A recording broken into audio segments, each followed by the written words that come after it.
Okay, I think we're ready to start. So hello and welcome to this panel discussion from the Asia Content Marketing Association and South China Morning Post.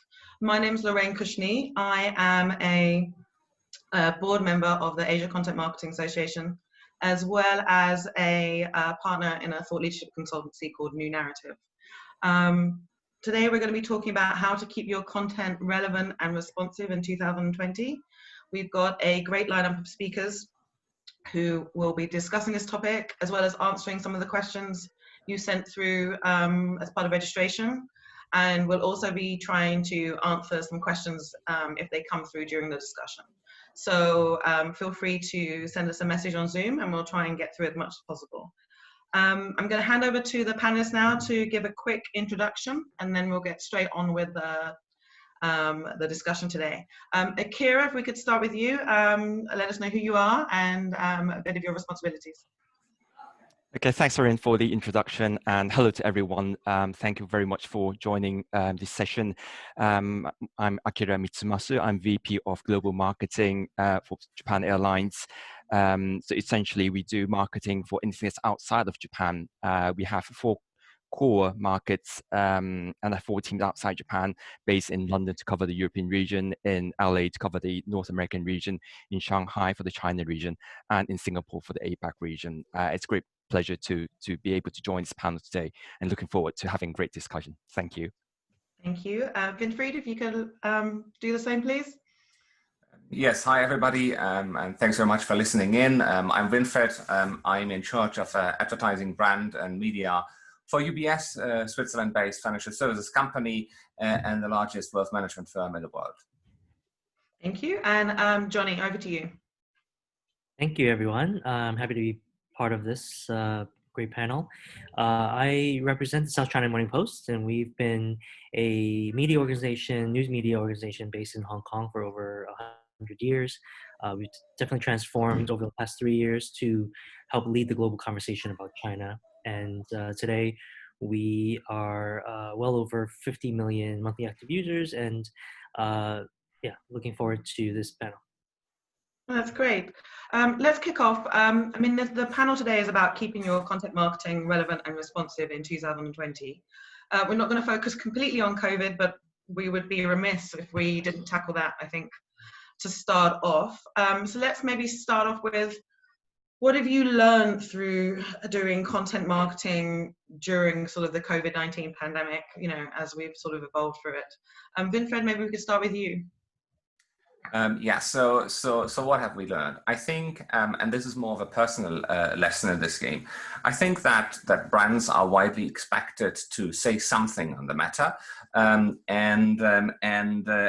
they should talk about how COVID-19 and the entire crisis that came with that sort of affects their company's business model and their business operations and how they respond to that. I think personally that is what clients and customers and prospects want to hear. And that could be anything. It could be just reassuring people that business continues as normal because the correct infrastructure is in place. It could also be that you have to tell your clients that certain parts of your deliveries aren't happening because you had to change your production line to something that is COVID-19 related, which I think is something that a lot of people would appreciate. What I'm personally not such a big fan of is brands that go out and simply dish out these messages around, hey, we're all in this together, together we're going to come out stronger. This is my personal view, because I do think that people don't expect that from a brand. People want actual value, and they want to understand what a particular brand is doing about the crisis and doing against the crisis. There is nobody in need of a coaching session from a brand and of a spiritual uplift. Okay. Akira, what about you? You have maybe a slightly different audience. What have you learned through doing content marketing through COVID? And I'd be interested to hear your response to Winfried's view that, you don't need to sort of coach people and hold their hand. That's not what they're looking for from you. Well, in a way, yes, it would be kind of delusive to think that we are so important that what we say matters. I think actions would be more important. But having said that, I think in times of crisis, in times where everyone is affected, I think it's also important to show empathy and compassion. Right. And the one thing I think I've learned actually is the really importance of these voice, these, or some people call them noise, but I would rather see them as a shared voice, a shared understanding that reinforces our social norms. So instead of going through a zero-sum game of may the fittest survive, I think we came out of this with a much more concrete idea of what it means to us, the values that we really care, things like sharing, caring, catering the needs of those who are currently suffering from the coronavirus, and all these things are very important. So I think even though they may all sound very similar, and perhaps strictly from a marketing perspective, it's not good because you won't be able to stand out and have salience. But I think it's the kind of voice that we need at times of such crisis. Another thing I learned is that it's like what Winfried said, it's not just words, it's more about putting your words into action. So it's not just about promotion, the 4 P's of marketing, it's really a lot about your product, your price and place. How can you repurpose yourself to fit into this changing environment in a relevant way? And another thing I've learned also is the importance of speed, because things, especially at early phases, they really changed by the hour. And it's really important to keep up with this pace of the change. And in order to do that, and this is the important lesson, I think, is really to listen to what your customers are saying, what people are saying on social, and just pick up these signals so that you can then respond to these needs much more effectively. No, that's great. You brought up some interesting points that I want to come back to, but first let me Okay. go over to Johnny. Of course, you're a branding and content marketing partner for a lot of brands, so you would have seen a lot of different responses. How have you felt that brands, response through content marketing has changed? How are conversations different, and I guess how did you help people get through that? Thank you. I neglected to mention what I do at the SCP. Thank you for that introduction.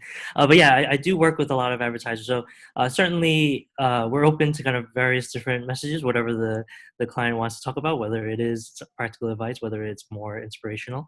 I think first, taking a step back, perhaps just recognizing that in today's time and because of what's happened, the consumption has been up, right? So news platforms like us, we've certainly seen our audiences go up. So really, there's a great opportunity to have this engaged audience to be responsive to your messages. So I think first, kind of the platform perspective, there's an opportunity there.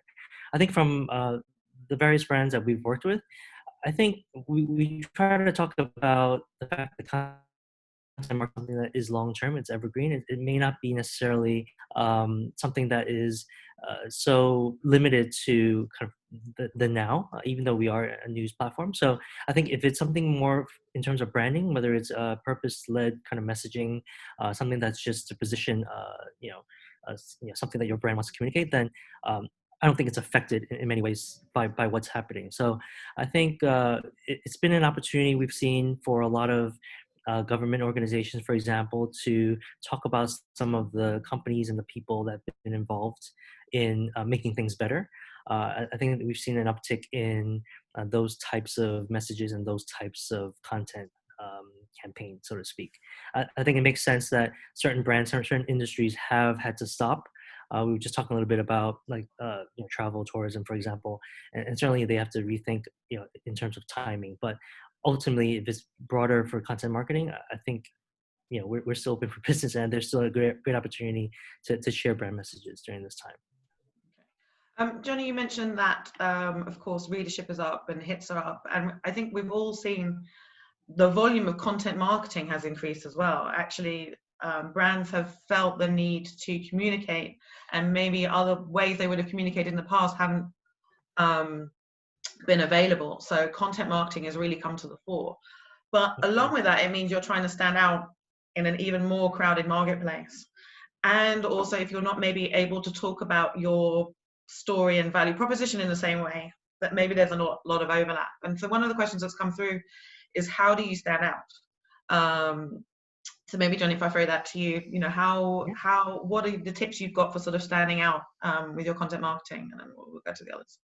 Yeah, and certainly I think this is a huge opportunity for content marketers like us to really show our worth, right? Because I think because of what's happened, traditional marketing methods, advertising methods, we think aren't as effective, right? So these kind of content marketing initiatives are super important.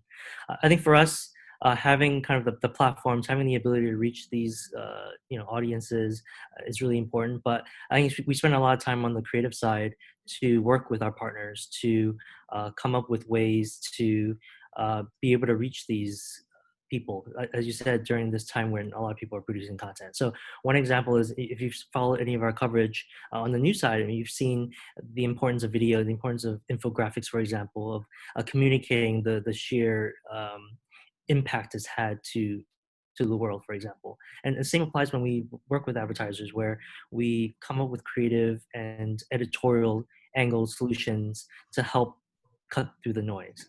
So I think that's a big part in what we do. It's not, sometimes it is more editorially led, and we use kind of that expertise in journalistic practices to produce stories that fit into our environment. Other times it's a bit more creative. It's a bit more kind of traditional, advertising agency approaches to come up with something that is a wow piece. So I think that's kind of the beauty of being able to work with advertisers in different ways. Okay. Let's go over to you. And you mentioned that you're not necessarily able to sort of sell your product in the same way, but you've had to put out messages. How have you used content marketing, or how have you made your content marketing stand out from all the other airlines, from everybody else talking about caring and sharing? What's been your strategy, whether that's messages, formats? How have you made your work stand out? Oh, I think Akira's muted.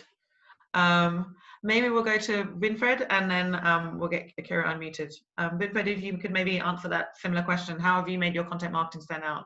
Sure.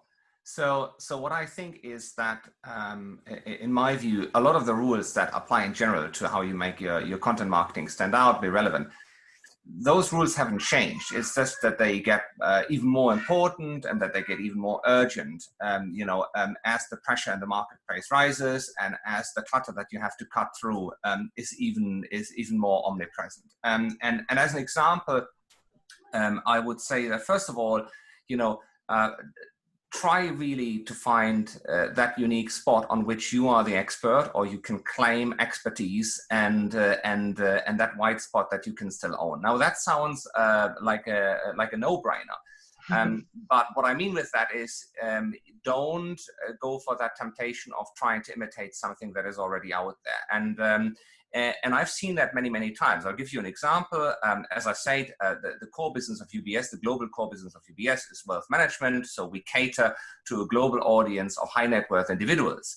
And trust me, over the many years that I've been with UBS, I've certainly heard at least 3 times the idea of creating our own sort of high net worth oriented lifestyle magazine. I'm just throwing this out there as one example. And the obvious answer to that is, no. Why would you do that? Because there are already publishers who've been doing this for 5 decades. They are as good as this as it can ever get, and trying to compete with them is just going to result in failure, right? So don't imitate what's out there, and also don't compete with people who really have made this their point of excellence. And then the second thing is, and I think that is very often underrated, a lot of people, when they talk about sort of how can we cut through, how can we get access to the right audience, they only talk about the relevance and the value proposition of a specific piece of content. And that's good, because it shouldn't be overlooked. But a lot of people, especially those who produce content, but they are not originally for marketing, oversee that distribution is the other big pillar of all of this. And I've seen this almost as an evolution in our own company, where a lot of people focused on getting the content itself right, but they didn't really think through how that content would then also get the eyeballs. And whether you essentially devise your own promotional strategy to advertise this content, or you work with an editorial partner in the first place to make sure that that content is placed somewhere where people do like to consume this sort of content, that is absolutely essential to cut through. So whatever content you're trying to push out, don't rely on your own website or on your organic media, or on your organic social channels to generate reach. That's not going to work. Did you, in terms of your distribution channels, did you have to make any sort of adjustments in the wake of sort of COVID? How digital were you, I guess?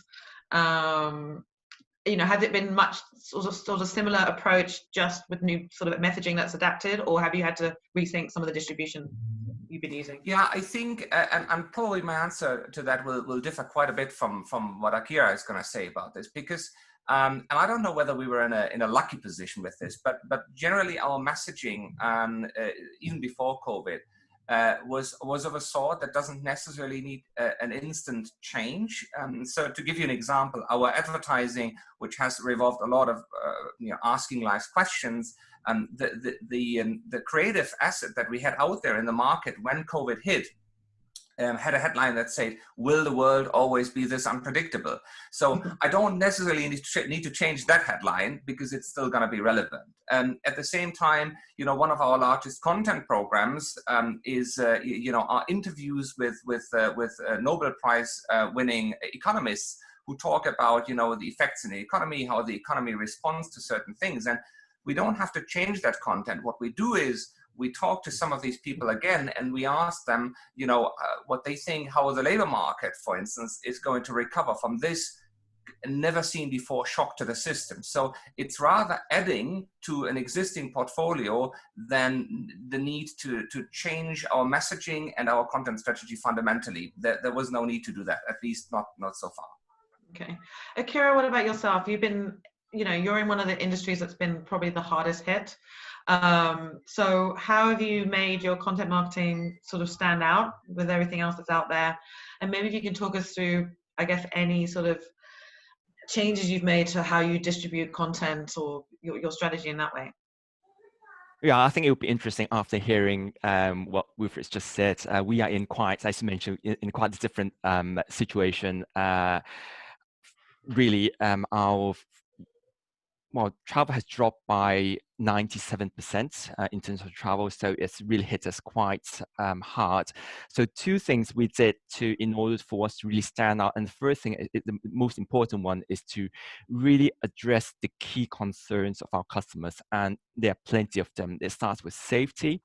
Everyone wants to know, is it safe to travel? What measures have airlines put in place to ensure that flights are they have sanitization procedures, they have more stricter hygiene standards, and all that. So providing information, it's not just providing information, there's many things behind the scenes that actually we had to have more enhanced procedures put in place at a very short period of time. So safety was one. Another was updating information, make sure that they're all accurate, so that when people come in to your web page, they can easily browse and get the information they need. And the third one is really providing people with flexibility, because many people need to change their flights, to cancel their flights. So how can we give them the kind of flexibility they need? So first really is to really address the key concerns. That was really our core focus at the initial stage of the COVID-19. And these needs kind of change over time. So we had to really respond to them very quickly. And it was very helpful to actually pick up negative signals when we hear from customers complaining that the web page, it's very hard to search for content. So we look at that and try to respond as quickly as we could. The second point I'd like to say is to really, as I mentioned earlier on, to listen to the conversation, hear what people are saying, join the conversation, but with your own point of view. So when we picked up signals that people at I think it was some end of March and early April, many people said they were very disappointed they couldn't come to Japan. They've made all the plans to come to see the cherry blossoms. So we thought, well, if they can't come, why don't we bring cherry blossoms over? So we created videos showing cherry blossoms of various parts of Japan, explaining what the sakura season is and doing all that. And after that, we noticed that people were talking a lot about communication fatigue because they have been reading all these relatively sad news day in, day out of increasing cases of COVID-19. So we thought, yes, it would be a good time to sort of launch something to help people relax. So we launched video on mindfulness. We have mindfulness exercise. We have breathing exercise whilst looking at wonderful views of Okinawa beaches. Later on, we picked up signals that people want to use this period of time to learn something new.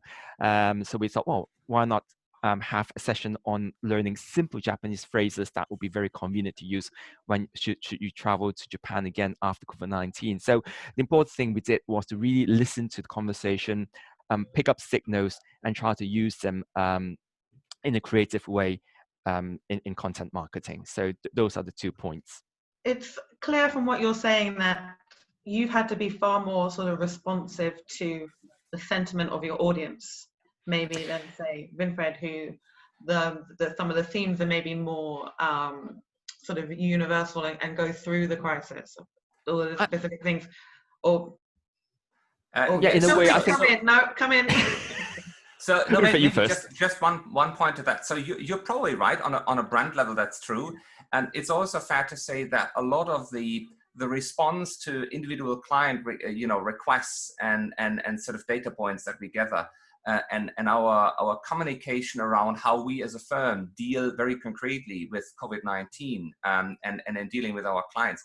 A lot of that is done on market level, so that would be done by the individual marketing teams in each market.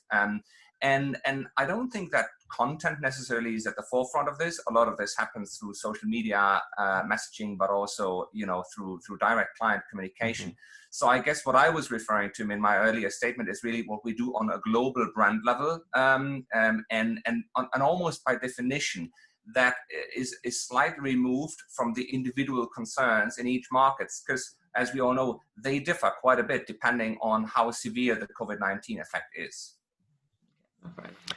That's a valid point. Yes, okay. I think it's also partly because we've really shifted our focus more to social. Mainly, one of the reasons being because we have been so it has been so devastating to the whole industry that we had to really cut down on a lot of our marketing budget. So we tend to use social, but it's not just for budgetary reasons. We want it to be, as Lauren, you mentioned earlier on, we want to be more responsive in a timely fashion. So we really want to listen to the conversation, pick up the right signals, and be able to respond to them quickly. So it might be a different situation from Winfred. And it's also because we are a travel brand and people kind of look to us travel brands as a source of inspiration, as a source of finding something to take my mind off COVID-19, to sort of plan ahead, to have hope. And it's those sentiments that we want to maintain and keep alive. So our focus may be slightly different. Okay, no, that's great. Of course, COVID-19 now is not the only, it's sort of dominated for about 4 months, but it's now not the only thing. We've got Black Lives Matter that's getting a lot of prominence. There's also topics like climate change that have been high profile for a while. How do you as a brand respond to all of those? Do you respond? How do you make your response credible and authentic, and keep up to date with the fact that sentiment on these things changes quite fast? Maybe I'll give you a bit of a break, Akira, and go to Johnny on that. You'll see it, I guess. Do people want to talk about those topics? Do they want to peer beside those topics? How is dealing with sensitive topics changing people's content marketing approaches? I think specifically for like Black Lives Matter, I think just as an American, I'm following that very closely. I think as someone as part of SCMP, to be honest, we haven't really had to deal with that with more like local brands, for example. I think we've certainly had a lot of experience over the past year on sensitive topics that have been happening. So COVID was the latest one, but certainly before that, we just celebrated 1 year in the Hong Kong protests, and certainly that is a big part of what we publish as a news platform to kind of shed light on what's happening here on the ground, what the implications are around the world. It certainly affected kind of how we've been able to work with brands, and they have been very concerned about what it means for them and how safe, for example, some brand safety kind of conversations that have had to happen.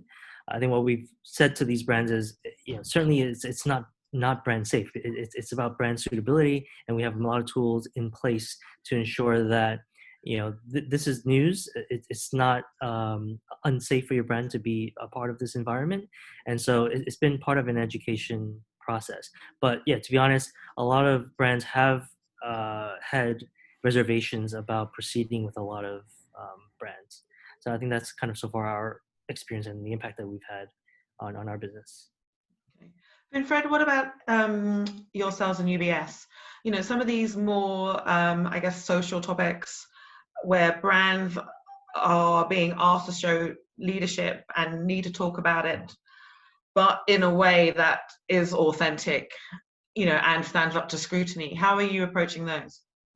Yeah, so it's kind of hard to give a very generic answer to that, because I think each of these topics requires a very bespoke response. What I will say is, you called up Black Lives Matter on the one hand, and then climate change on the other. And I think these are good examples for how companies respond very differently, or how UBS has used very different responses. So first of all, I think it's very clear and hopefully obvious to everyone on the call that in matters of discrimination, inequality, all of these very, very, very tough things that are on everyone's minds at the moment, that as a company you have to take a very firm and an early stance. End of story. And you have to communicate that as a company, you have a zero tolerance policy for any misconduct in that direction in place. And I would say from a brand management perspective, content isn't the first thing that comes to mind when you communicate such a stance, right? You do that through social media, you do that through early messaging from the leaders of your company, and then you do that on a global level, but you also do that on a local level. And then you back it up with action, with actual action in the societies, whether that is through donations, whether that is through corporate social action, etc. So content for me has less of a role. It could play a role a little bit later as the topic stays around and you build around it. But as a sort of a first response, I think taking a very firm stance as an entire company is what comes first. Now, climate change is a slightly different story, because while again, UBS as a company has very firm views on, for instance, sustainability, and climate change is an element of that. It's also quite intricately linked to our actual value proposition, because UBS as an investment firm in the asset management, the investment banking, and the wealth management space is a leader in sustainable investing. And so part of our communication on that angle is that sustainable investing can help, for instance, to fight climate change, depending on how you set your focus on certain ESG topics and how you align your investment strategy, for instance, with the 17 UN goals for sustainable development. So almost by definition, that is something where we would produce content, and we have a lot of content out there. And some of that is being produced completely in-house, because we've got the experts on sustainability and on how climate change affects investments and has to be countered in your investment strategy. A lot of it we do with editorial partners. So for instance, in 2018 and 2019, we had a fairly extensive content partnership with the New York Times, in which we educated the audience on what that even is, sustainable investing, and how you as an investor need to think about what matters to you in terms of good corporate governance, climate change, clean oceans, etc. and how you would be able to insert that into your investment strategy. And then we syndicated this content off into local media partners such as the Singapore Business Times, German newspapers, etc. So quite a different approach because these topics are obviously of a very different structure and nature. Okay. Akira, you mentioned you've been doing a lot of listening. What are the topics outside of maybe COVID that you think you're going to have to respond to, and how do you deal with them? If they're sort of sensitive, politically, culturally, socially. Yes, since you brought up climate change and social issues, I think one thing that I'm hearing a lot over the course of the COVID-19 period is a lot of people talking about the new normal and putting their agendas. So it could be things like gender equality, income inequality, climate change, inclusiveness, and all these agendas that we hope in the new normal we will see signs of improvement, and we hope that we could in a way reset things and have a fresh slate to start so that we can build up improving all these issues. And many of these are already in the SDGs.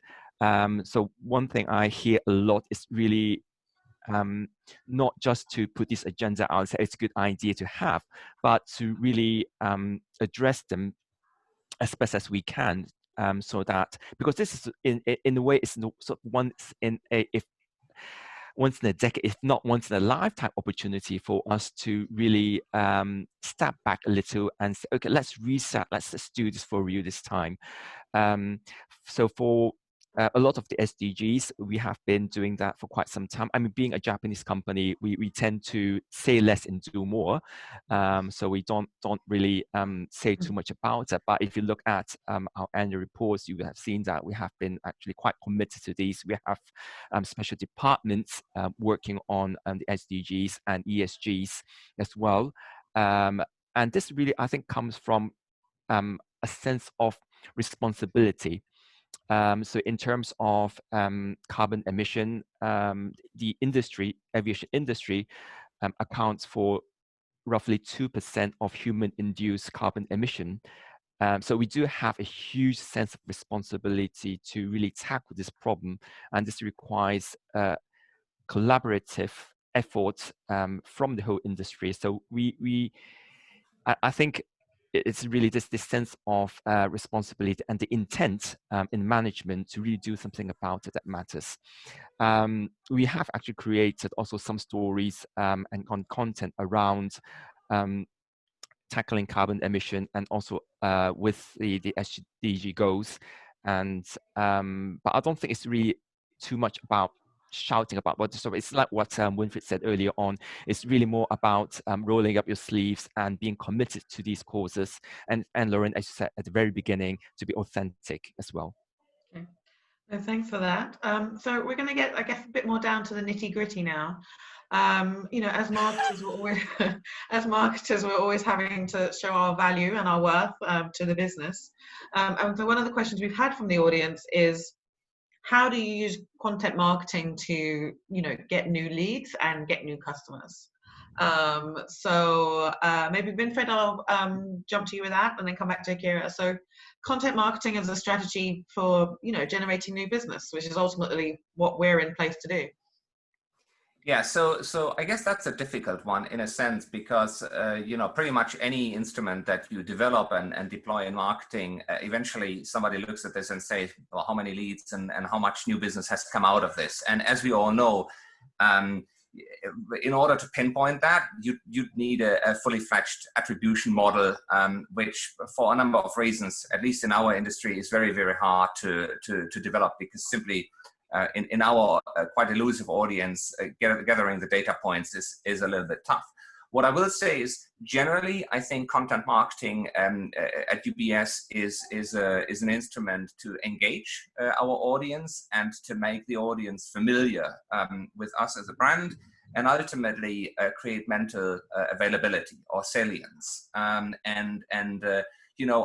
wouldn't even go as far as saying that content ultimately leads to brand preference. Maybe it does, but I think there is a very, very specific role that content plays in engaging an audience and generating, for instance, dwell times and interaction with a brand that mere advertising could never deliver. And I'm saying that because these two things are very complementary in our marketing mix. Now, does that mean that content marketing has absolutely no role whatsoever in generating new business? No.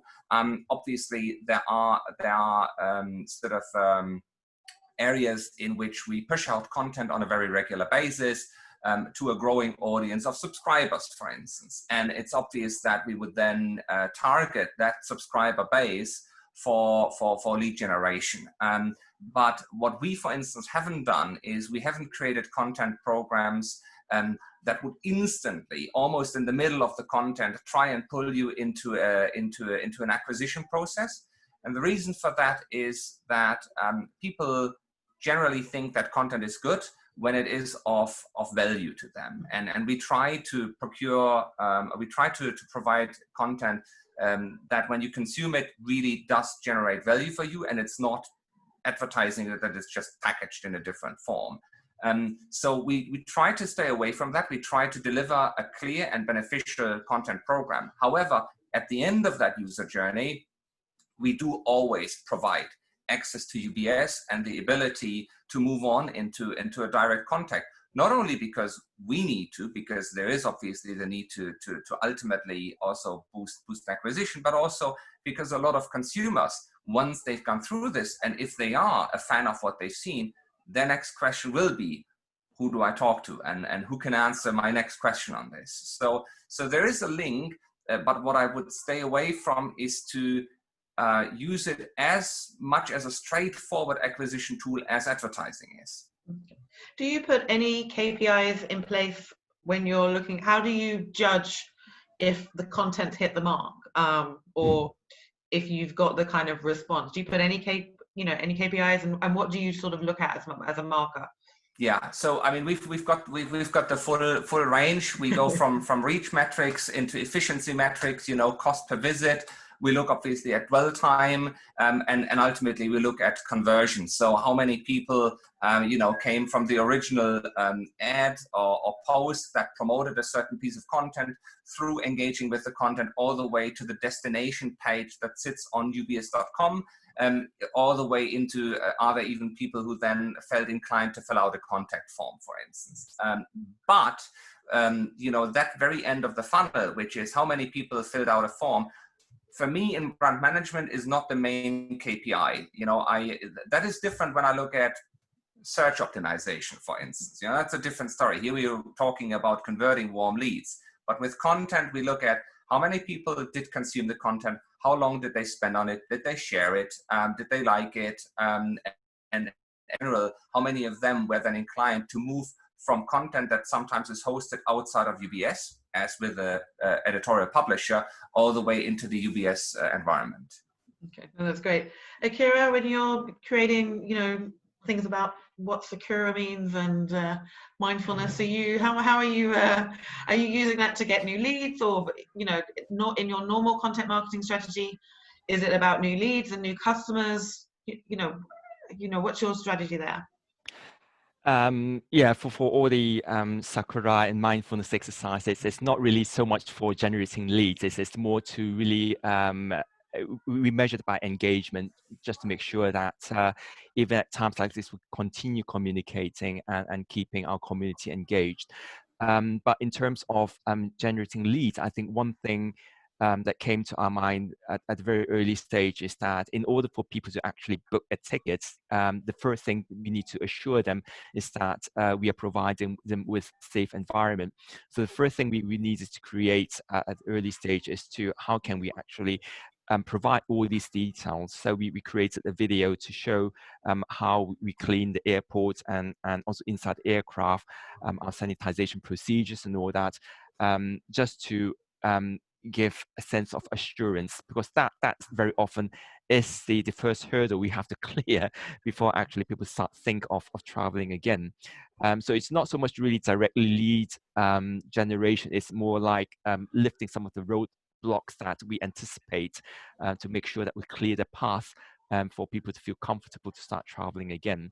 But this could be used actually in some of our B2B contexts, whereby some of our travel agencies would find these material and assets very useful for them to use to convince their customers that it's now the right time to travel. So we apply them on both the B2B and B2C. But having said that, though, it's a bit tricky because some of the content, we aren't sure whether this is something that we want for the long term, or whether this is just a very sort of short, temporary, interim solution. It's very hard to decide now because the situation changes so often. So that sort of delays some of our decision making. But apart from that, I think it's really back to what I mentioned early on, is hearing what the pain points are, and we try to deliver content that address these queries and these concerns, and let them consume these contents and give them sense of assurance. Johnny, I might be wrong, but I'm guessing, given your relationship with clients, that maybe there's more of an emphasis on generating leads and new business. This is a really hot topic. Just want to correct something I said before because I might get in trouble for it. I know this is live. We marked the 1-year anniversary of the protest. I might have used the wrong word before. We marked it. Okay. This is actually a very hot topic. I don't know if it was because of COVID and budgets are a little limited, or just the nature of the fact that we've talked a lot more about our ability to understand our users and deliver results. But we have gotten definitely a lot of briefs that are very focused on acquisitions and lead generation. So I think what we've talked about internally and how we talk to clients about this is, first, actually, I did a webinar last week to talk a little bit about how content works with search engine optimization, right? And the gist of that is understanding where your audience is in that journey first. So are they just looking for information at the start of their journey? Then the content needs to reflect that, and hopefully move them down into the journey. So I think that directly ties into the purpose of content, perhaps to get awareness or awareness of something that they didn't even know that they needed to know, and moving them into more consideration and conversion eventually. The other part of it is actually what I really liked about what Winfred talked about is on the distribution side, right? So the beauty of the fact that content marketing is 2 words, right? It's content, but is also very much marketing. And so how we deal with it is content is important, as I said, to move them into the next phase, but it's where advertising, media, our ability to understand, how to reach our audiences, how to retarget them, for example. I think that's where we bring in some of the digital and performance marketing tactics to get those conversions. So it's a mix of great content that is matching with what the readers want to know, and then combined with digital marketing tactics to kind of move them into where you want them to be. And then going back to your other question too, the different metrics that we look at each phase is different. So the KPIs should be measured differently depending on where they are. Maybe Lorraine, I can just chime in with one more thing. So I completely agree with what Johnny just said. I think for the benefit of the audience, it's also important to understand that the role of content marketing, and pretty much the role of any marketing instrument, also depends quite a bit on how the acquisition process in any given industry looks like, right? And what I mean with that is, if I sell cookies, then pushing out a single recipe as part of my content strategy could already lead to sales, right? So content very much can drive sales, just as advertising does. But in the industry that I represent, and in particular wealth management, the lead development time to get a new client can be almost up to 2 years. And across the lifetime of a person, there are probably a dozen opportunities when that person would even be willing to consider moving a large amount of money from one bank to the next. And what that means is that very few marketing tools have an isolated effect that would push a person over the threshold, right? And certainly content marketing can only help in warming them up across a series of many brand touch points to ultimately have the brand so mentally available that they are willing to switch. I guess that was important to point out. No, that's great. We've had a question come in from the audience, and just a reminder, if you do want us to answer any of your questions, please send them through and we'll try and get to them. I guess this is probably one for Winfried and Akira. So it's, how has your budget allocation changed across creation, distribution, and measurement of content? Have you changed your budget? I'm guessing we're going to get quite different answers. And then in terms of how you're allocating that budget, in terms of your, I guess, your content marketing campaigns, has there been a shift? And if not, how do you allocate that normally? And maybe start with you, Winfried. Yeah, I'll make that quite short. So it's certainly true that, say, if I compared our marketing mix to, say, 10 years ago, when I was already with UBS, but in a different function, you know, as with many industries, the budgets haven't grown, rather they've gone south. And while going south, quite a chunk out of what traditionally was above the line advertising has been carved out for content marketing. And we believe that's the right direction. So to put it bluntly, you know, content marketing has thrived at the cost of advertising, but roughly we're trying to spend the same as, say, the year before or the year before, but there has been a shift. I think that's not changing any further, because we do believe there is a particular role for, you know, a very clear brand level advertising, and that role cannot be taken over by content. Within the content marketing budget, I think it's very important to see that when UBS started with this at a time when probably a lot of other companies jumped the bandwagon, you know, an enormous focus was on getting the production right, building in-house capabilities, raising the quality, but also finding partners outside who would be able to deliver the right level of quality that would match the brand. And what I see there is that, again, there has been a shift of focus from production into distribution, because just like many other companies, we had to learn that even the best content doesn't sell itself. You know, just by putting something onto your own website, exactly nobody is going to see it, because people don't go to ubs.com to watch a clip or to you know, to do a game or whatever. And so once we felt that we had a solid understanding of the quality that we need, either because we produce it ourselves or we source it from someone, a fair amount of the actual budget available moved away from procuring content into making sure that whatever we do produce gets distributed in the best possible fashion. And the last thing that I'll say is that is also what we apply whenever we talk to an editorial publisher around doing a content partnership. Ironically, when we get visits from publisher brands, a lot of the presentation still focuses on how good they are in producing content, and we know that there is an abundance of quality there, and we know who we work with, and we know what we can do ourselves. But still, quite little attention is paid to, well, how much of the budget are you going to put behind distribution of this, which is what we are interested in as a client, because that's where the eyeballs are. Let's talk after, Winfried. Does that make sense? Yeah, no, it makes sense. And any deals done, we get commission. But okay. Or at least a finder's fee. Akira, how do you sort of, I guess, how has your budget towards content marketing changed, and how then do you divide that up between, you know, sort of creation, distribution? Yeah, how I allocate creation and distribution, I think it really comes from my sort of my position. I always think marketing in terms of not doing marketing for the sake of doing marketing. I believe marketing should be used as a tool to solve problems the organization is currently struggling most.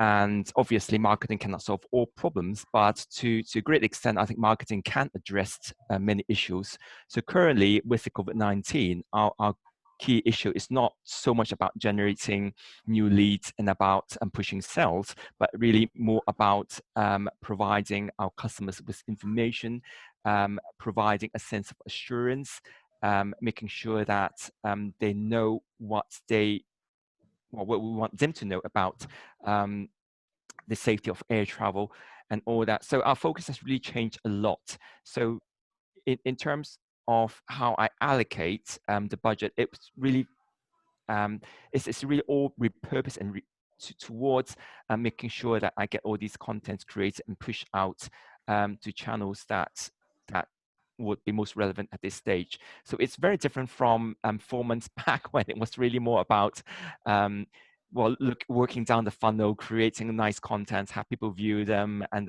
then go down the funnel. It has changed quite substantially. So I think it's very sort of unusual case. But again, it really springs from an idea of focusing first on solving problems that we need to solve now, rather than just doing content marketing for the sake of doing it. Okay. Johnny, when you're having discussions with clients, is there a discussion between how much of the budget is spent on creation and how much is spent then, making sure it gets in front of people?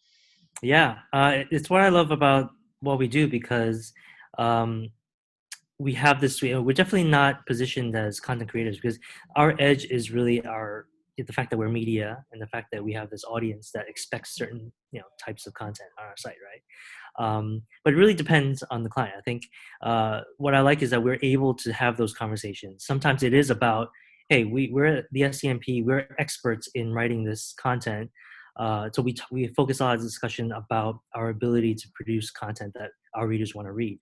Other conversations are about results and about marketing, and so we do talk about our first party data capabilities, the fact that we understand our audiences, our platforms, and focus a lot on kind of the technical implementation of reaching these audiences. So that's kind of the marketer hat that I put on a regular basis, and what I'm responsible for. So I think it really varies depending on the objectives of the brief.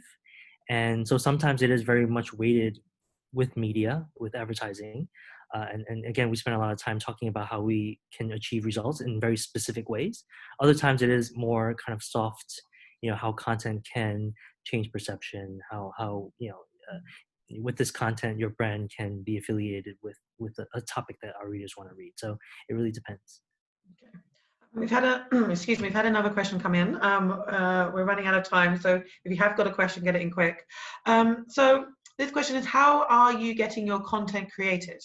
Traditional methods of agency and production houses, and also, are there new methods you're using to keep costs low and volume up? Akira, maybe start with you on that one. Yes, just to be very honest here, we have to really drastically cut our budget. So we moved a lot of activities in-house. So it'd be nice if you could still continue to use our creative agencies, but we had to stop a lot of that and do things in-house. So we actually had our staffs around the world video themselves and create a message, and then we edit them and push them out. So we actually did quite a lot of work Were they content creators beforehand, or have they had to sort of skill up in the? Oh, fortunately, we had someone pretty experienced in this area, so we had quite professional results at the end. But it was quite a fun process actually, and it resonated very well with the message of we are all in this together, and the sense of solidarity, because we are essentially asking all our staffs around the world to participate. So that was a very good exercise. But yeah, we had to move many things in-house. Okay, no, I guess you maybe answered this, but you talked about producing more in-house. Are there any things you're doing to keep your? I mean, you sound like you've produced a lot of volume of content with a much reduced budget. So how have you managed to do that? Doing more with less. I think it's really, we had a list of things and we prioritized them in terms of urgency, and we just focus on what's most urgent, what's most needed now, based on the information that we have from social listening, from our customer comments and all that. So it wasn't really that rocket science difficult. We just had this, we just cut off from, yes, from the list. Okay. Winfred, how do you produce your content? What's the mix between, I guess, in-house and agencies and partners? And then, yeah, how are you keeping that volume up? So I guess sort we're of being covering flat? we're covering the entire range. We work some stuff we produce completely in-house. A lot of that goes into the organic social channels, for instance. For our flagship content platforms like Nobel Perspectives, we work with a dedicated agency out of Berlin, in this case, with a film team and journalists behind it. And then it goes all the way into running bespoke and flagship partnership with editorial brands such Wall Street Journal, New York Times, The Economist, etc. And then part of these agreements are that we also allow to syndicate this entire content off into other editorial partners who then redistribute this under their own brand in other markets. So we've got that full range, and we didn't have to cut that much. What we did have to do a while ago was run a complete audit across the entire firm, because UBS is a relatively heterogeneous and large company in 50 markets. And what we saw with the evolution of content marketing was that a lot of people started distributing content on behalf of UBS, and not all of it was aligned, and certainly there was absolutely no editorial calendar across the group in place. So what you would find is that on a channel like LinkedIn or Facebook, all of a sudden, on any given day, 5 different parties from UBS were communicating on stuff to the same audience. And now, obviously we have a global content working group in place that meets and that aligns on topics and when they are going to be released, just to get a minimum level of editorial coordination across what still remains more than a dozen content hubs within the company that develop and push out original content. Akira, I could see you nodding then when you were talking about just managing, I guess, the content calendar. Did you want to add anything to that? No, I was noting partly because I was very envious of not being affected too much. But yes, aligning and making sure that we don't sort of override each other is something we try to be careful, because we also have, as I mentioned at the beginning, we have multiple different regional teams, and sometimes coordinating even with a calendar can be a challenge. Okay, so I'm conscious of time, so I think we're probably going to wrap it up there. I'd like to thank the panelists for their time today and their insights. I've really enjoyed the whole conversation. I hope you have too. And thanks to the audience for taking time to listen to us today. We're hoping to run some additional panel discussions. So if you didn't manage to get your question answered, or you didn't ask one, please feel free to send them through, and we will try to address them in future events. So thank you, have a good day, and see you at the next event. Thank you, Lorraine. Thank you very much, everybody. Have a good day. Thank you very much. Bye. Thank you. Bye.